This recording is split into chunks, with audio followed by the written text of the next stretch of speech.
The fire alarm began screaming at 2:13 in the morning, but there was no fire. There was only a black 16-year-old boy standing alone in the center of an abandoned warehouse, holding a rusted brass key in one hand and staring at 50 sewing machines that had somehow turned themselves on. Needles hammered against empty metal plates. Belts spun. Dust shook loose from the ceiling. And from somewhere behind the locked office on the second floor, a telephone began to ring. Isaiah Cole did not move. His flashlight trembled across broken windows, hanging wires, and long rows of machines that had not touched electricity in almost 20 years. The town had cut the power that afternoon. He had watched the worker lock the outside box himself. Still, every machine in the building was moving. The phone rang again. Isaiah looked toward the staircase. Then he heard a voice outside. "Isaiah!"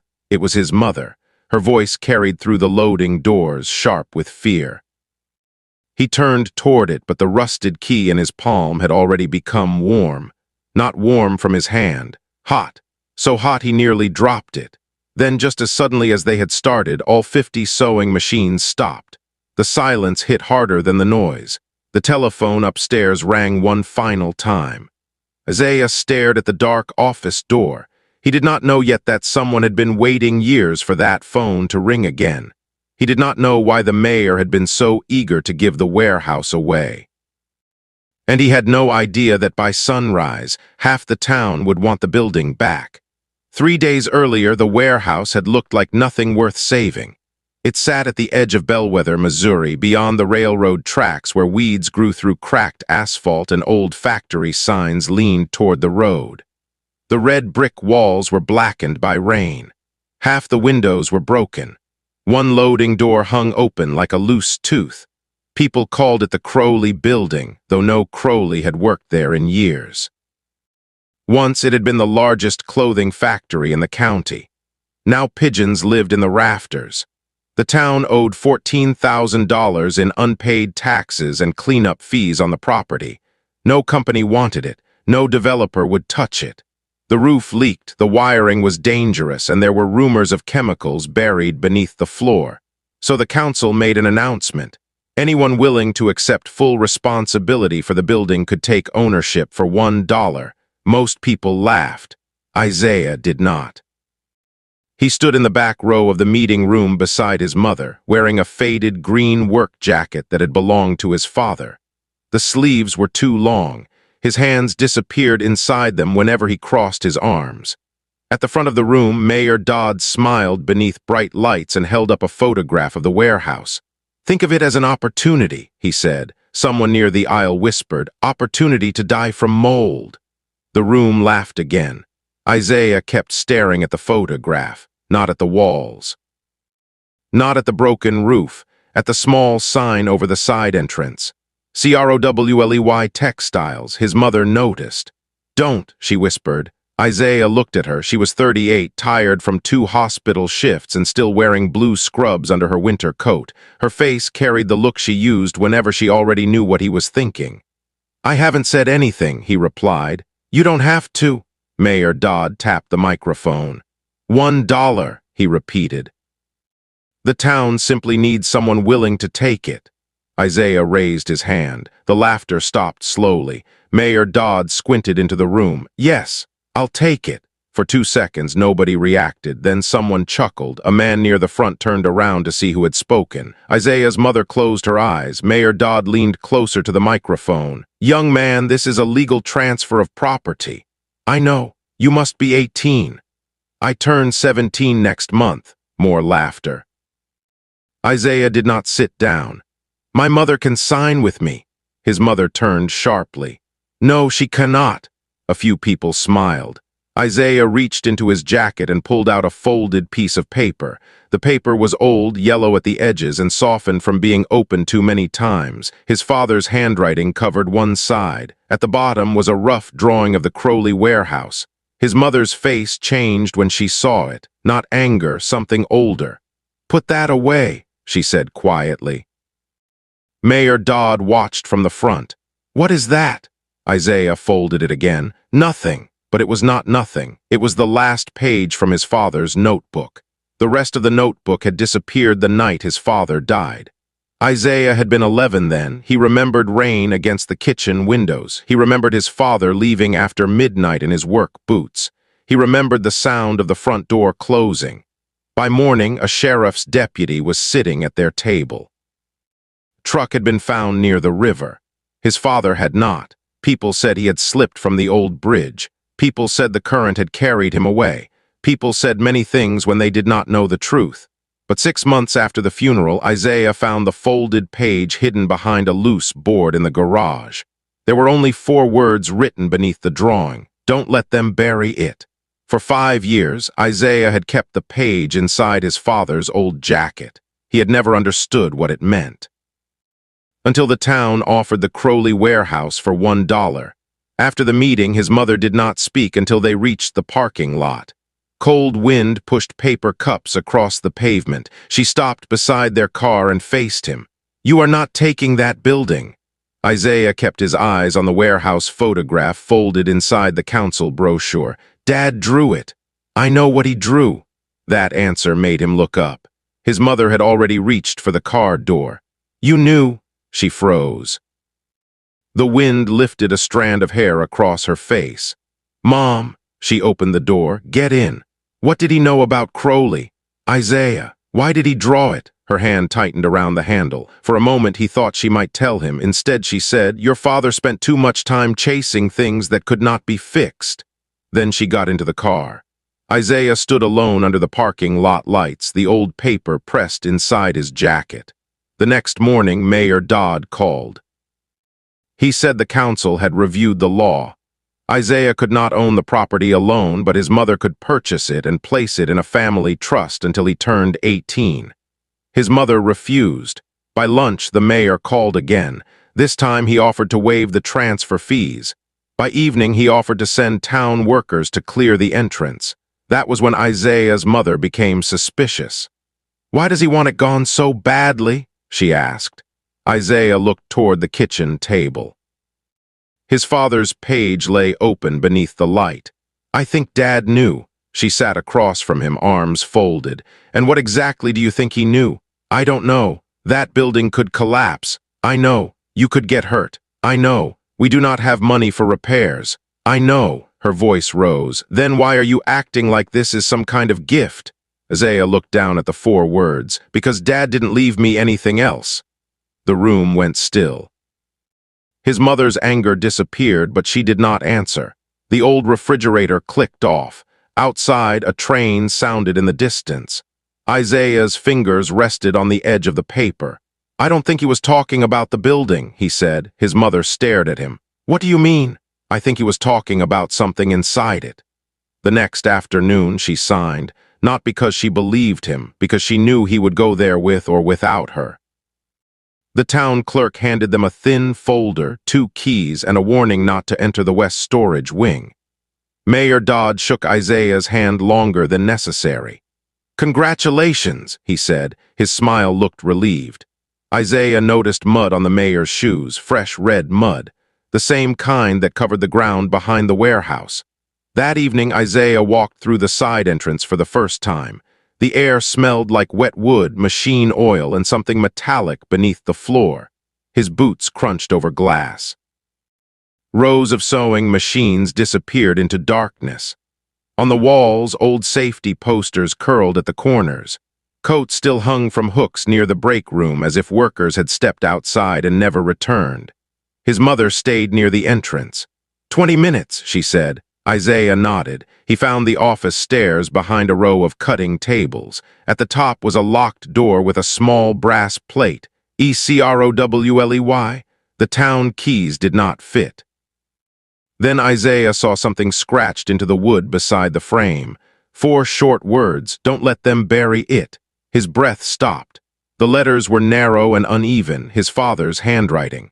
Isaiah reached into his jacket and pulled out the folded page. The words matched, every line, every angle. Below the message was a small keyhole, not for either town key, for something older.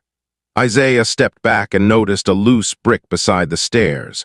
Behind it, wrapped in black cloth, was a rusted brass key. The same key that would burn in his hand 3 nights later. But when he first picked it up, it was cold.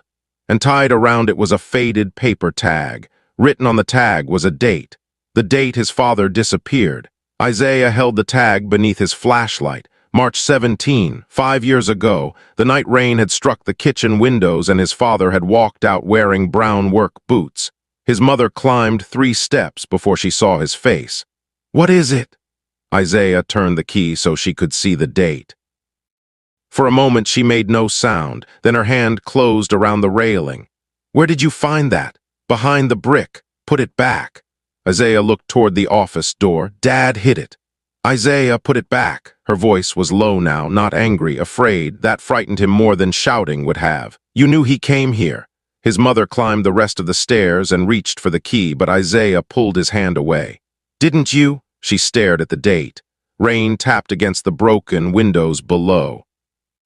Finally, she said, "Your father worked here for 6 months." Isaiah had never heard that before. "He repaired machines after the factory closed," she continued.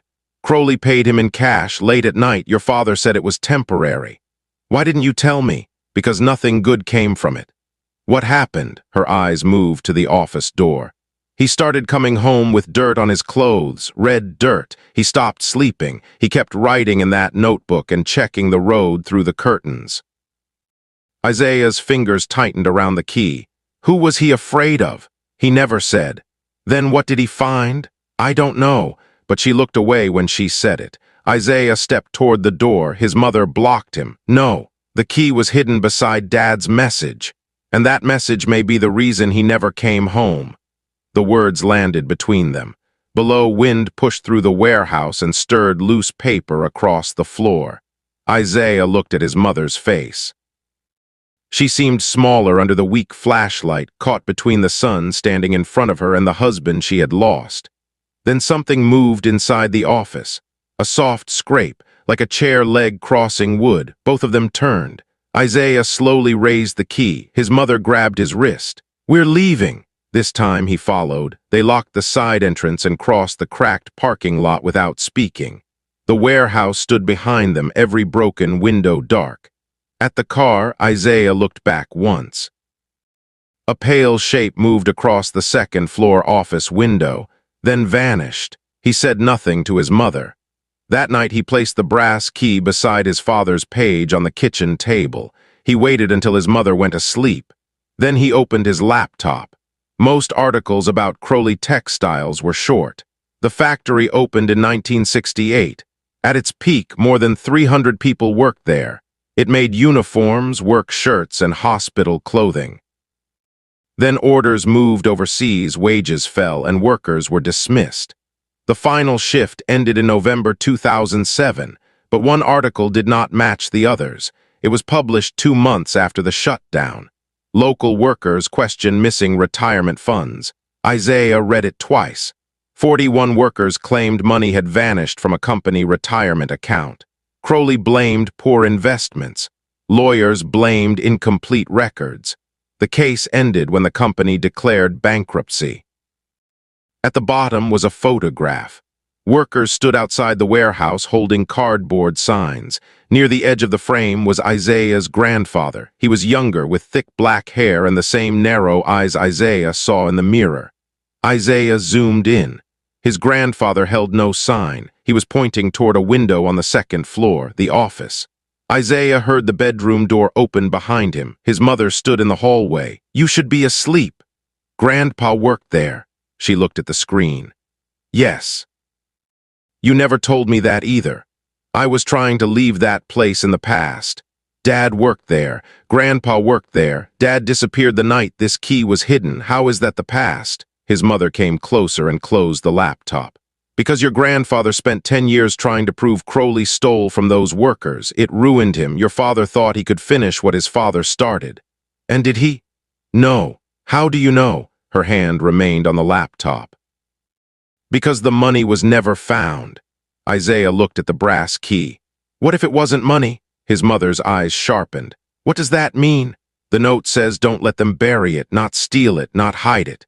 He thought of the red mud behind the warehouse, Mayor Dodd's shoes, his father's dirty clothes. Maybe something is under the building. His mother pushed the key toward him. Then let it stay there. The next morning, Isaiah returned alone. Sunlight passed through broken windows in long white bars. Dust floated above the machines. Somewhere in the roof, pigeons shifted and cooed. He carried a backpack, gloves, a small camera, and his father's page. Before going upstairs, he checked the rear loading yard. The ground behind the warehouse sloped toward a drainage ditch. Red mud covered the tires of a parked excavator. The machine belonged to Dodd Construction, Mayor Dodd's family company. A paper notice was tied to the fence. Soil safety inspection. Access restricted. The date on the notice was 6 months old. Fresh tracks ran beneath it. Isaiah photographed everything. Then he went inside. The brass key entered the office lock without resistance. For 5 years it had been waiting for that door. He turned it. The lock clicked. The office smelled of paper, damp carpet, and old cigarette smoke.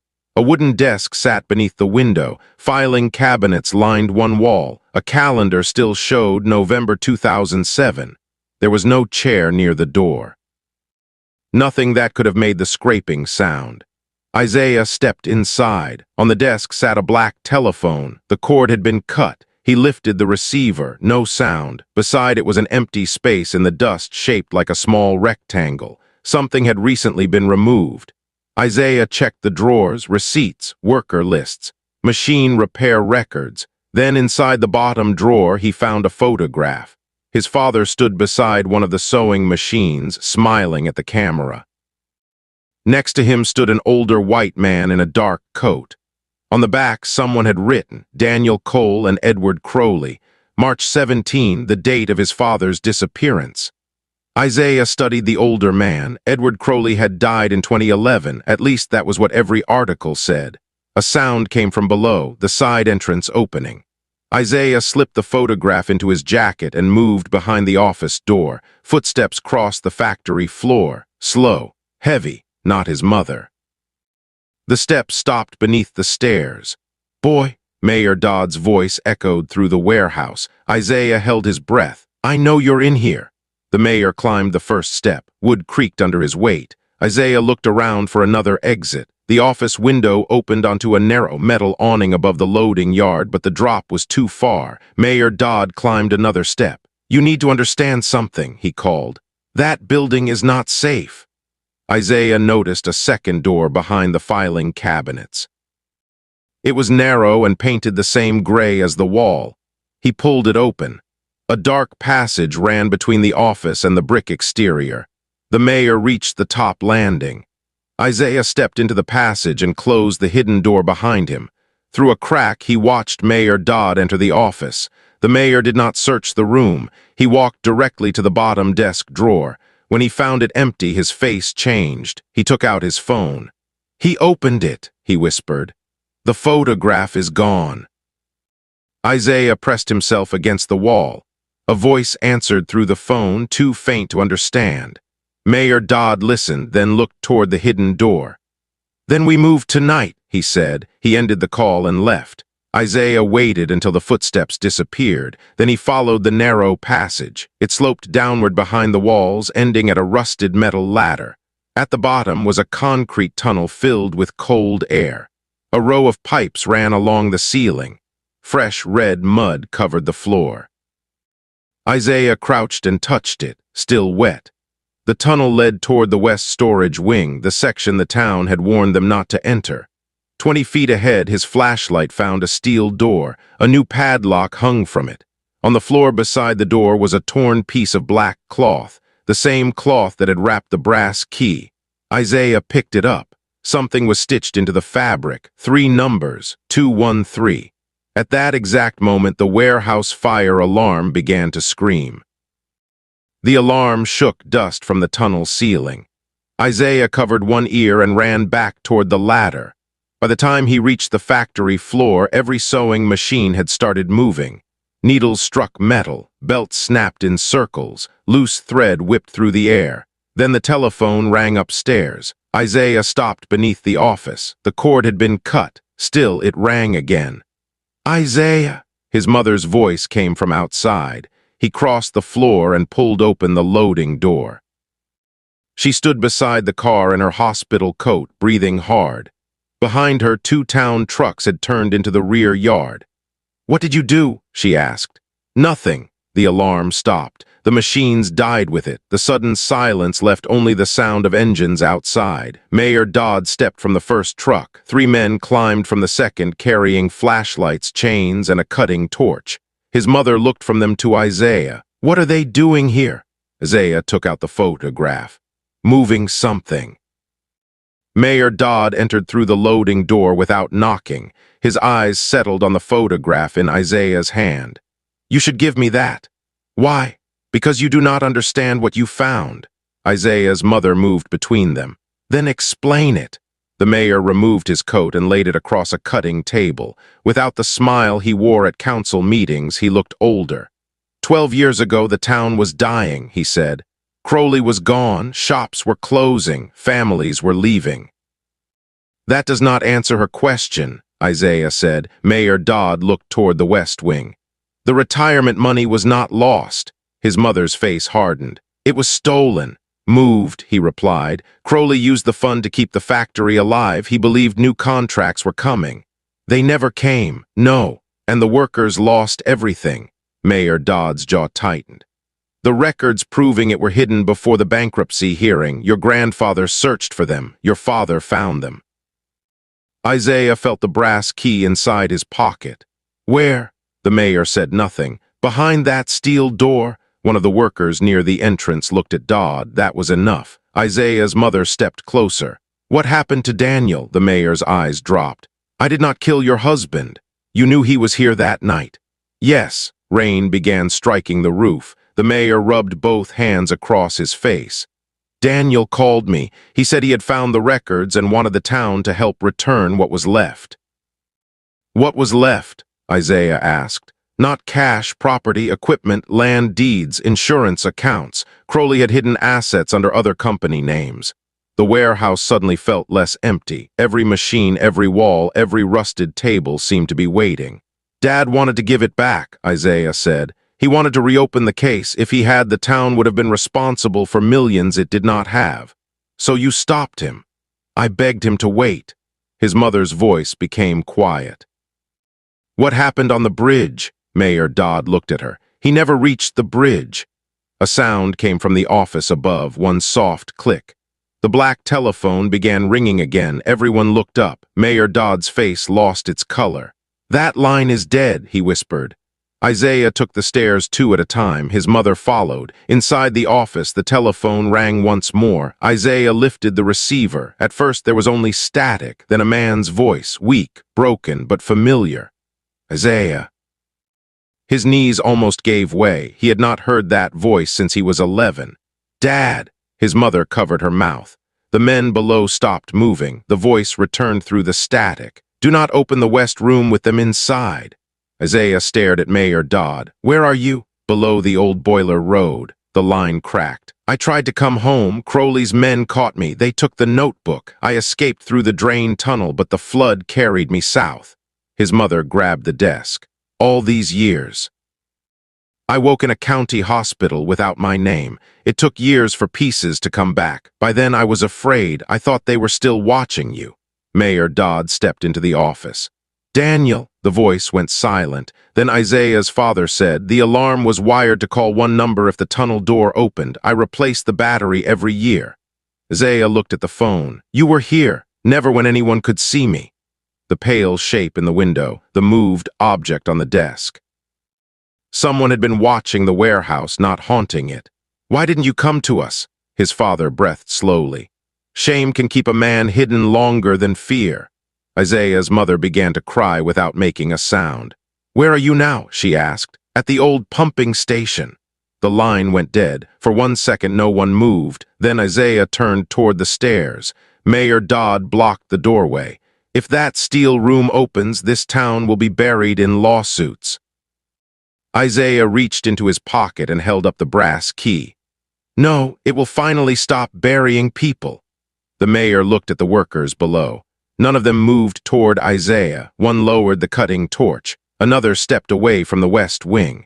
Mayor Dodd understood before anyone spoke. He was alone. The combination on the padlock was 213, the time the alarm had started. Inside the steel room were no bags of money. There were boxes, hundreds of worker records, land titles, account books, signed letters, and on a shelf near the back, wrapped in plastic, was Isaiah's grandfather's notebook. The first pages carried names and numbers. The final page carried one sentence.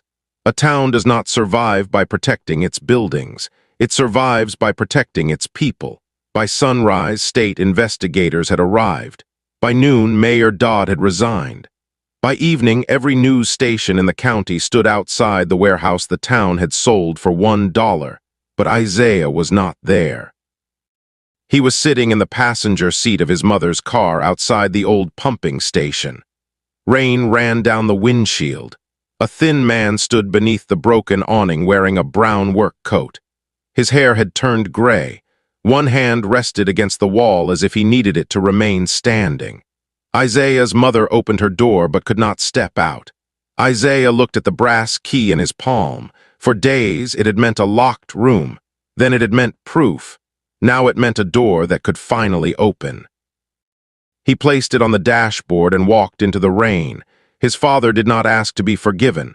Isaiah did not run into his arms. They stood several feet apart, studying what time had changed. Then Daniel noticed the faded green jacket. "You kept it," he said. Isaiah looked down at the sleeves.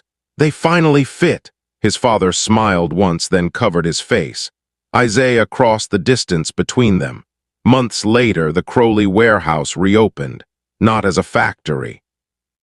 The recovered assets were used to repay surviving workers and their families. The main floor became a repair school, a workshop, and a small business center for young people who had ideas but no money. The old sewing machines were cleaned and lined beneath the windows. Isaiah kept one exactly as he found it. Above it, inside a glass case, rested the rusted brass key. Visitors often assumed it was the key to the warehouse. Isaiah never corrected them, because in the end, it had not opened a building. It had opened a family, a buried truth, and a town that had confused silence with survival. On the first night the new center opened, Isaiah stood alone in the office at 2:13 in the morning. The telephone remained quiet. Downstairs, light fell across clean floors and waiting tools. His father worked at one table, repairing an old machine. His mother slept in a chair nearby, still wearing her hospital coat. Nothing was perfect. Years had been lost. Trust would take time.